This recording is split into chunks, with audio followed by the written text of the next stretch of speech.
Hello मेरे प्यारे बच्चों। आज हम पढ़ने जा रहे हैं क्लास 9 का चैप्टर पहला। क्लास 9 गणित का अध्याय 1 संख्या पद्धति। तो प्रश्नावली 1.1 का पहला क्वेश्चन देखते हैं। देखिए, कह रहा है कि क्या शून्य एक परिमेय संख्या है। बोल रहा है कि क्या शून्य एक परिमेय संख्या है। देखिए यहाँ पे दिया हुआ है, बोल रहा है कि क्या शून्य एक परिमेय संख्या है, और बोला है कि क्या इसे आप पी बट्टा क्यू के रूप में लिख सकते हैं, जहां पी और क्यू पूर्णांक है और क्यू बराबर जीरो नहीं है। ठीक है, तो यहाँ पर देखिए हम लोग क्या करते हैं।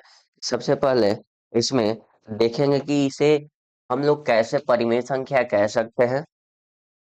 तो जो शून्य है उसे हम लोग परिमेय संख्या कैसे कहेंगे। तो देखिए यहाँ पर कोई भी पूर्ण पूर्ण संख्या जो होता है, कोई भी पूर्ण संख्या जो होता है वो उसके नीचे, ठीक है, उसके नीचे क्या छिपा होता है, तो उसके नीचे एक छिपा होता है। ठीक है, पूर्ण संख्या किसको कहते हैं। तो सबसे पहले देखिए यहाँ पर जीरो से लेके अनंत तक का गिनती की संख्या को हम लोग क्या बोलते हैं, अनंत तक के गिनती की संख्या को हम लोग क्या बोलते हैं, पूर्ण संख्या। अब देखिए यहाँ पर इस सभी के हर में, ठीक है, सभी पूर्ण संख्या के हर में, सभी पूर्ण संख्या के हर में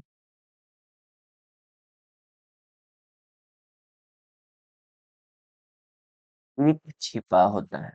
ठीक है, एक छिपा होता है। ठीक है, अब देखिए जब एक छिपा होता है तो यहाँ पर बताइए शून्य भी एक पूर्ण संख्या है, तो शून्य के नीचे भी क्या छिपा होगा, हर में एक छिपा होगा। जब एक छिपा है तो देखिए हम लोग इसे p बट्टे क्यू के रूप में लिख दिए कि नहीं। यहाँ पर p बराबर कितना हो गया, जीरो, और q बराबर हमारा कितना हो गया, एक। ठीक है, पहला कंडीशन हो गया। ये पहला कंडीशन क्या हो गया कि ये p बट्टे क्यू के रूप में लिख दिए, p बट्टे क्यू के रूप में व्यक्त कर सकते हैं, व्यक्त होता है। ठीक है, यह क्या होगा, तो p बटे क्यू के रूप में क्या होगा, व्यक्त कर दिए हम लोग। ठीक है, तो लिख देंगे हम लोग व्यक्त कर दिए। ठीक है, यहाँ पर p बटे क्यू के रूप में हम लोग व्यक्त कर दिए। दूसरा, ठीक है, यहाँ पर देखिए बोला है कि p और q क्या होने चाहिए, पूर्णांक होने चाहिए। तो p और q क्या होना चाहिए, पूर्णांक।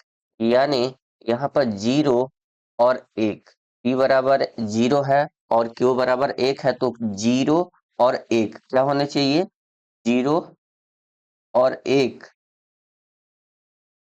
जीरो और एक दोनों क्या है, दोनों पूर्णांक हैं।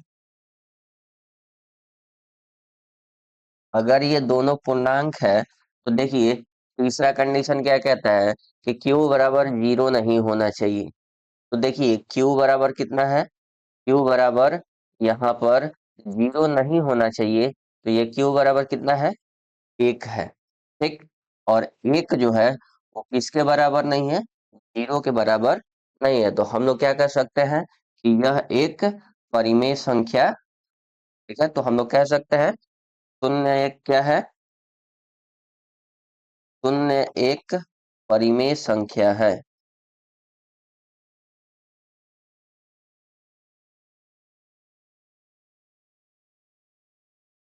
ठीक है, अब दूसरा क्वेश्चन देखते हैं।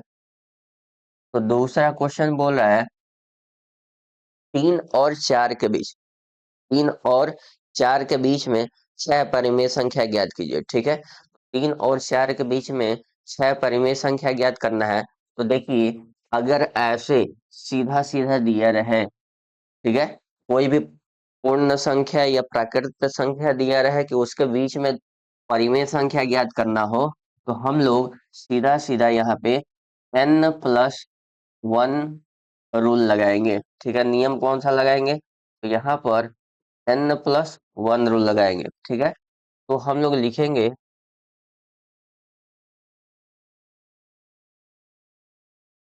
n+1। अब n क्या होता है यहाँ पर, तो जो n है वो परिमेय संख्या, देखिए परिमेय संख्या ज्ञात करना, ठीक है, जितना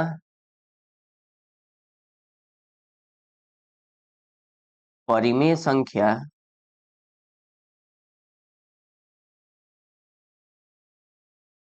ज्ञात करना है, ठीक है, मतलब जितना भी परिमेय संख्या ज्ञात करना है वो n के जगह पर लिखेंगे, ठीक है। तो n के जगह पर देखिए लिखते हैं, n कितना, 6 ज्ञात करना है, तो 6 प्लस कितना हो जाएगा, 7, ठीक है। अब देखिए यहाँ पर 7 हो गया, तो हम लोग इस दोनों पूर्णांक संख्या जिसके जिसके बीच में निकालना है उसे हम लोग लिख लेंगे, ठीक।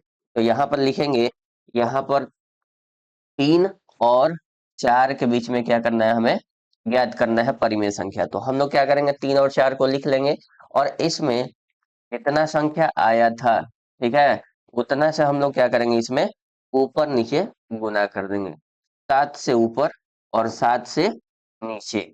यहाँ भी क्या करेंगे, 7 से ऊपर और 7 से नीचे गुना कर देंगे, ठीक है। तो 3 7 कितना हो जाएगा, 21, और बट्टे में कितना हो जाएगा, 27। ऊपर में क्या होगा, 7 चौके 28, और नीचे में 7, ठीक है बच्चों। तो मेरे प्यारे बच्चों, यहाँ तक किसी को कोई दिक्कत, ठीक है, तो यहाँ पर नहीं होगा कोई और। देखिए अब इसके आगे देखते हैं कि यहाँ पर जो दिया हुआ है 21 बट्टे में, यहाँ पर देखिए ये 21 बट्टे में 7 दिया हुआ है, और ये 28 बट्टे में 7। देखिए दोनों का जो हर है वो कितना है, 7। दोनों का हर कितना है, बराबर है। इसलिए हम लोग क्या करेंगे, इस दोनों के हर जो बराबर है, तो हम लोग दोनों को लिख लेंगे। यहाँ पर देखिए इस चीज को लिखेंगे, यहाँ पर 21 बट्टे में 7, इस चीज को लिख लेंगे 21 बट्टे में 7, और इधर कितना लिखेंगे, तो 28 बट्टे में 7, ठीक है। अब इसके बीच में देखिए नीचे का दोनों हर जो है वो बराबर है, ऊपर का अंतर है, तो हम लोग क्या करेंगे, नीचे का बराबर है इसलिए नीचे वाले को सभी के जगह लिखेंगे। सबसे पहला चीज कि ऊपर वाला अंतर देखिए 21 है और इधर 28 है, तो 21 और 28 के बीच बीच में जो जो संख्या आते हैं उसको हमको इसके बीच में लिख देना है, ठीक है। तो यहाँ पर 21 के बाद क्या आता है, 22, और बर्थडे में जो है 7 है, तो 7 सबके बर्थडे में क्या रहेगा, 7। 22 के बाद 23 बर्थडे में 7, 24 बर्थडे में 7, 25 बर्थडे में 7, 26 बर्थडे में 7, 27 बर्थडे में 7, ठीक है। तो ये हमारा क्या हो गया, ये हमारा जितना आया है यही हमारा क्या है, परिमेय संख्या। इसी को हम लोग क्या कर रहे थे, निकाल रहे थे। देखिए 6 है, और 6 हमें क्या करना था, परिमेय संख्या ज्ञात करना था। तो यही क्या है, परिमेय संख्या। इसी को हमें क्या करना था, याद करना था, ठीक है। अब देखिए अगला क्वेश्चन देखते हैं। अगला क्वेश्चन कह रहा है कि 3/5, 3/5 और 3/5 और 4/5 के बीच, 3/5 और 4/5 के बीच 5 परिमेय संख्या ज्ञात करना है, ठीक है। तो यहाँ पर मेरे प्यारे बच्चों, देखो यहाँ पर क्या होगा कि 3/5 और 4/5 जो दिया है, सबसे पहले हम लोग देखते हैं कि इस दोनों के हर जो है वो क्या है, बराबर है। दोनों के हर कितना है, बराबर है।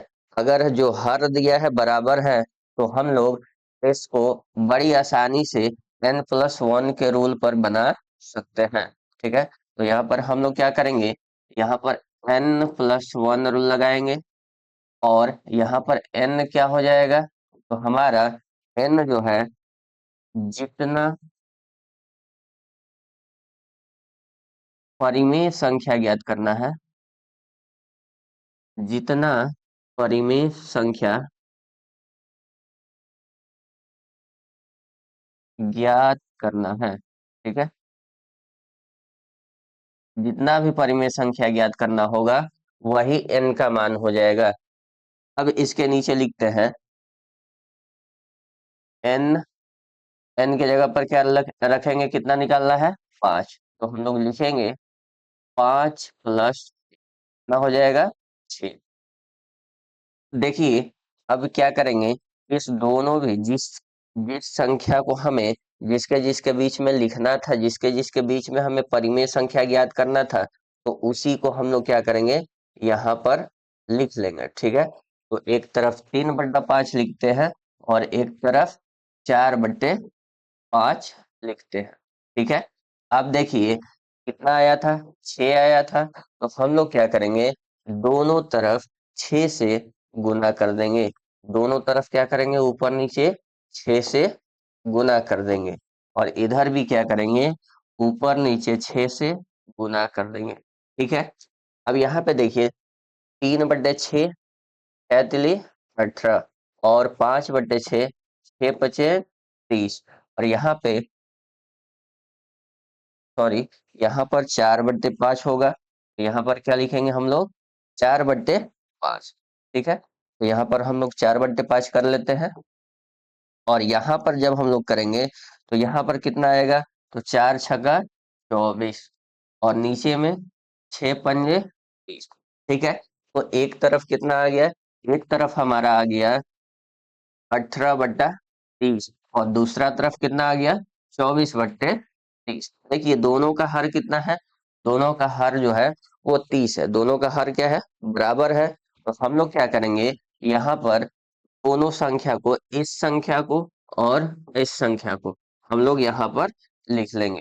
ठीक है, इसी के बीच में हमें क्या करना है, परिमेय संख्या ज्ञात करना है। ठीक है, तो इस संख्या को लिख लेते हैं 18/30 और इधर लिख लेंगे 24/। ठीक, अब देखिए यहाँ पर नीचे में हर बराबर है, ऊपर में अंश बराबर नहीं है। तो 18 और 24 के बीच में हम लोग जो संख्या आएगा उसको हम लोग लिख लेंगे और नीचे में हर कितना रहेगा, सभी के हर में 30 लिख देंगे। ठीक है, 19/30, 20/30, 21/30, 22/30, 23/30, 24/30, सॉरी 24/30 दिया हुआ है। तो देखिए यहाँ पर जितनी सारी संख्याएं हैं, यहाँ पर जितने सारी संख्याएं अंदर में आ रही हैं, वही हमारा क्या हो जाएगा, हमारा परिमेय संख्या हो जाएगा। ये जो कितना संख्या निकालना था, 5, तो यही हमारा क्या हो जाएगा, 5 परिमेय संख्या हो जाएगा। ठीक है, इसी को हमें ज्ञात करना था।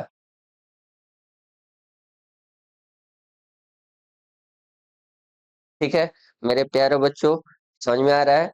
ठीक है, अगर समझ में आ रहा है तो मेरे प्यारे बच्चों लाइक और सब्सक्राइब कर देना। ठीक है, ताकि इसी तरह का वीडियो आप लोग को आगे मिलता रहे। ठीक है, तो अगले क्वेश्चन की तरफ बढ़ते हैं। देखिए क्वेश्चन नंबर चौथा जो है, बोल रहा है नीचे दिए गए कथन सत्य हैं या असत्य। नीचे दिए गए कथन सत्य हैं या असत्य। देखिए यहाँ पर क्या है, बताना है कि सत्य है या असत्य। तो प्रत्येक प्राकृतिक संख्या, पहला क्या है, प्रत्येक प्राकृतिक संख्या एक पूर्ण संख्या होते हैं। तो प्रत्येक प्राकृतिक संख्या जो है वो पूर्ण संख्या होते हैं या नहीं, ये बताना है। ठीक है, तो हम लोग आइए देखते हैं कि कैसे इसे पता करते हैं कि प्रत्येक प्राकृतिक संख्या एक पूर्ण संख्या होते हैं या नहीं होते हैं। ठीक है, तो यहाँ पर देखिए हम लोग सबसे पहले लिखते हैं प्राकृत संख्या किसे कहते हैं। तो प्राकृत संख्या किसे कहते हैं,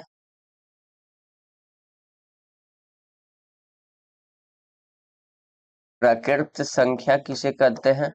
तो देखिए प्राकृत संख्या शून्य से लेकर, मतलब सॉरी, एक से अनंत तक के गिनती को हम लोग क्या कहते हैं, तो अनंत तक के गिनती को हम लोग प्राकृत संख्या कहते हैं।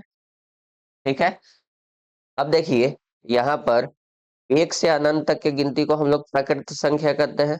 अब पूर्ण संख्या किसे कहते हैं, तो देखिए पूर्ण संख्या कहते हैं, पूर्ण संख्या पूर्ण संख्या किसे कहते हैं? आप लोगों ने पढ़ा होगा पहले, ठीक है। अगर नहीं याद है तो देखिए, थोड़ा सा दिमाग पर ध्यान दीजिए तो याद आ जाएगा। जीरो से लेकर अनंत तक के गिनती को, जीरो से लेकर अनंत तक के गिनती को पूर्ण संख्या कहते हैं, ठीक है। तो यहाँ पर देखिए बच्चों, ध्यान दीजिए, बोला है कि प्रत्येक प्रकृत संख्या जो है, इसका मतलब ये बता रहा है कि ये जितने भी प्रकृत संख्या है, ये जितने भी प्रकृत संख्या है वो पूर्ण संख्या होते हैं। तो बताइए, एक से अनंत तक के जो गिनती होते हैं वो प्राकृत संख्या है, और बोला है कि हर एक प्राकृत संख्या जो है वो पूर्ण संख्या में, मतलब पूर्ण संख्या होते हैं। तो बताइए देखकर कि ये क्या पूर्ण संख्या में शामिल है? तो हम लोग कहेंगे हाँ।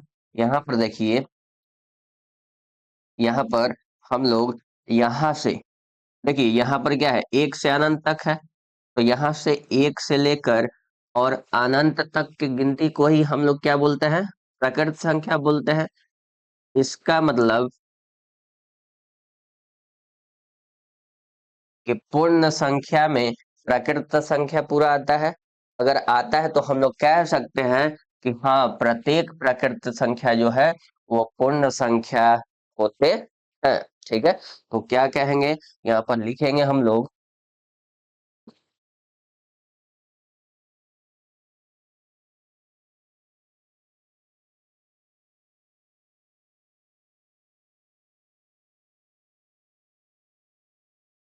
हम लोग क्या कह सकते हैं, प्रत्येक प्राकृत संख्या जो है वो एक पूर्ण संख्या होती है। तो यहाँ पर लिख लेंगे अ या सत्य, क्या लिखेंगे? सत्य, ठीक है। यहाँ पर लिख लेंगे सत्य, ठीक है। इसका आंसर कितना हो जाएगा? सत्य हो, ठीक है। क्यों? क्योंकि प्रत्येक जो है, प्रत्येक प्रकृत संख्या जो होता है,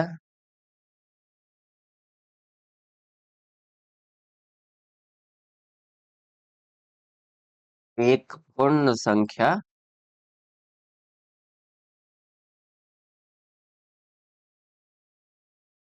एक पूर्ण संख्या होता है, ठीक है। तो मेरे प्यारे बच्चों, अब अगले क्वेश्चन की तरफ बढ़ते हैं। देखिए, अब अगला क्वेश्चन क्या कहता है, प्रत्येक पूर्णांक एक पूर्ण संख्या होती है। अब यहाँ पर देखिए बच्चों, बोला है प्रत्येक पूर्णांक संख्या एक पूर्ण संख्या होती है। तो आइए हम लोग देखते हैं कि पूर्णांक संख्या किसे कहते हैं, ठीक है। तो देखिए, पूर्णांक संख्या किसे कहते हैं?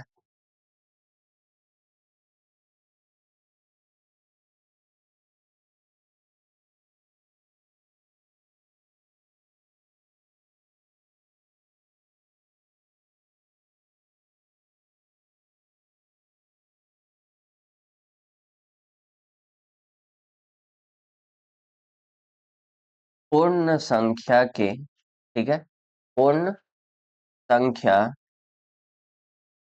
में प्राकृत संख्या के, प्राकृत संख्या के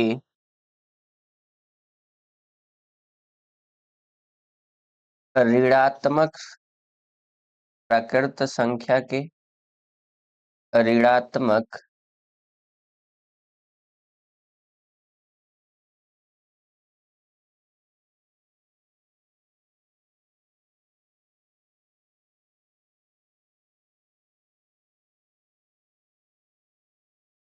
पूर्ण संख्या में प्राकृत संख्या के ऋणात्मक संख्या को शामिल कर दिया जाए, शामिल करने पर जो संज्ञा समूह, जो संज्ञा समूह बनता है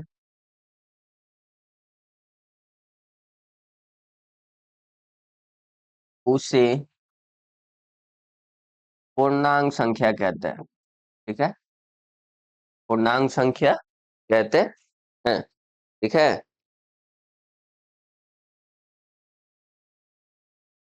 अब यहां देखिए। अब पूर्णांक संख्या तो कहते हैं। अब यहाँ पर देखिए, यहाँ पर माइनस अनंत से लेकर और -4, -3, -2, -1, 0, 1, 2, 3, 4 और ये प्लस अनंत तक। ठीक है, प्लस अनंत तक के संख्या को हम लोग पूर्णांक संख्या कहते हैं। ठीक है, तो यहाँ पर देखिए, यहाँ बोल रहा है कि पूर्ण संख्या किसे कहते हैं। आइए पूर्ण संख्या देख लेते हैं। देखिए, पूर्ण संख्या हम लोग अभी पढ़े थे। ठीक है, पूर्ण संख्या अभी पढ़े थे हम लोग। 0 से अनंत तक के गिनती को हम लोग क्या बोलते हैं? पूर्ण संख्या। 0 से अनंत तक के गिनती को हम लोग क्या बोलते हैं? पूर्ण संख्या बोलते हैं। ठीक है, यहाँ पर देखिए, तो बताइए, हमें बोल रहा है कि ये जो प्रत्येक पूर्णांक संख्या है, मतलब ये जितना भी पूर्णांक संख्या है, ठीक है, ये जितना भी पूर्णांक संख्या है, वो बोल रहा है कि पूर्ण संख्या होते हैं। अब आप देख कर बताइए कि क्या ये माइनस वाले जो चीज है वो इस पूर्ण संख्या में आ रहे हैं? तो नहीं आ रहा है। ठीक है, तो इसका मतलब क्या है कि हमारा यहां से यहां तक तो पूर्ण संख्या है। पूर्णांक संख्या में 0 से लेकर और अनंत तक की गिनती जो है वो तो पूर्ण संख्या कहलाएगा, लेकिन जो बाकी बचे वो पूर्ण संख्या में नहीं है। तो हम लोग इसको, इसका तथ्य यह निकलता है कि हम लोग इसको पूर्ण संख्या नहीं कह सकते। ठीक है, क्योंकि इसमें जो माइनस वाले चीज है वो इसमें क्या है, माइनस वाले संख्या पूर्ण संख्या में है ही नहीं। तो इसलिए हम लोग क्या कह सकते हैं कि यह असत्य है। कैसा है? तो असत्य है। ठीक है, क्या होगा? असत्य होगा। ठीक है, अब असत्य होगा, क्यों असत्य होगा? तो पूर्णांक संख्या जो है, प्रत्येक पूर्णांक एक पूर्ण संख्या नहीं होंगे। ठीक है, प्रत्येक पूर्णांक एक पूर्ण संख्या नहीं होते हैं। ठीक है, तो मेरे प्यारे बच्चों, अगले क्वेश्चन की तरफ बढ़ते हैं। देखिए, बोल रहा है तीसरा, इसका तीसरा क्वेश्चन कह रहा है प्रत्येक परिमेय संख्या एक पूर्ण संख्या होते हैं। प्रत्येक पूर्ण संख्या, परिमेय संख्या एक पूर्ण संख्या होते हैं। तो आइए हम लोग देखते हैं परिमेय संख्या किसे कहते हैं। तो परिमेय संख्या का मतलब है,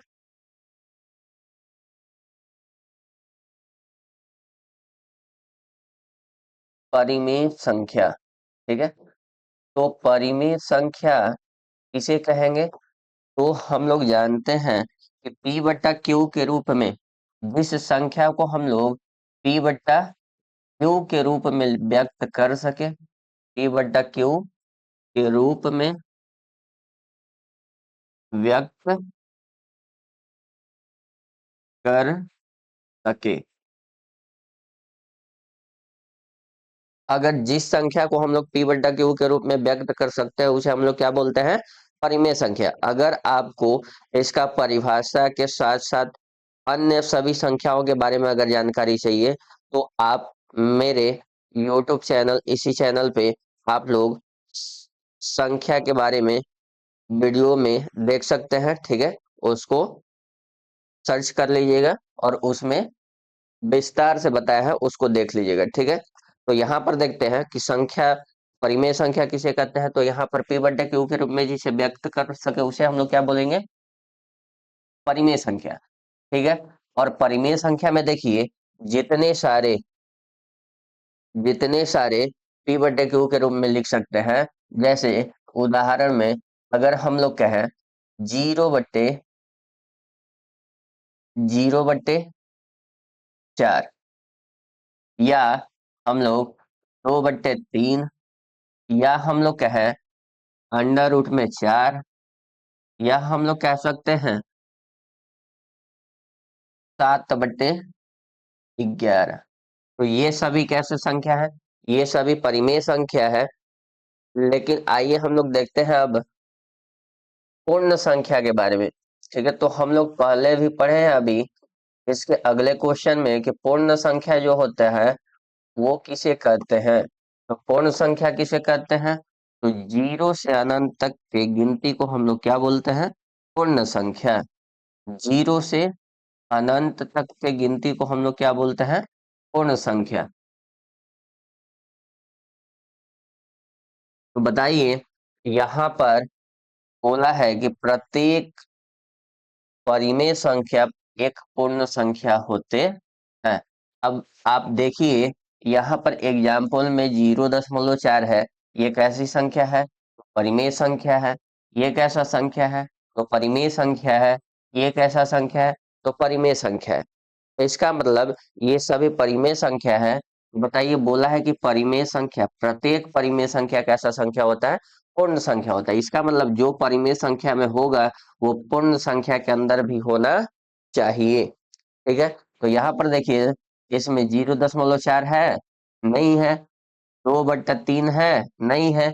इसका मतलब कोई भी एक संख्या अगर परिमेय संख्या का पूर्ण संख्या में नहीं पाया जाएगा तो हम उसे क्या कहेंगे, यह एक असत्य है। यह क्या है, तो असत्य है। ठीक है, यहाँ पर क्या होगा, असत्य,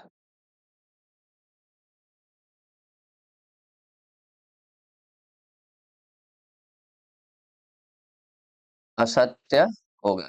ठीक है, क्यों असत्य होगा, क्योंकि प्रत्येक परिमेय संख्या पूर्ण संख्या नहीं होते हैं। ठीक है, प्रत्येक परिमेय संख्या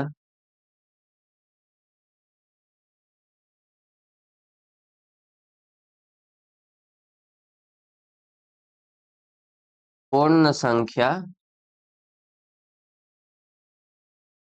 नहीं होते हैं।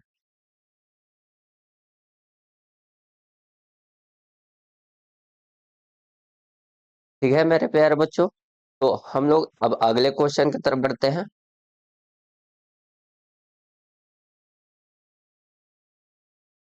ठीक है, तो ये 1.1 यही खत्म हुआ। ठीक है, तो हम लोग अब अगले वीडियो में प्रश्नावली 1.2 पढ़ेंगे। ठीक है, तो यहीं पर हम लोग इस वीडियो को बंद करते हैं और अगले क्वेश्चन की तरफ बढ़ेंगे हम लोग अगले वीडियो में। तो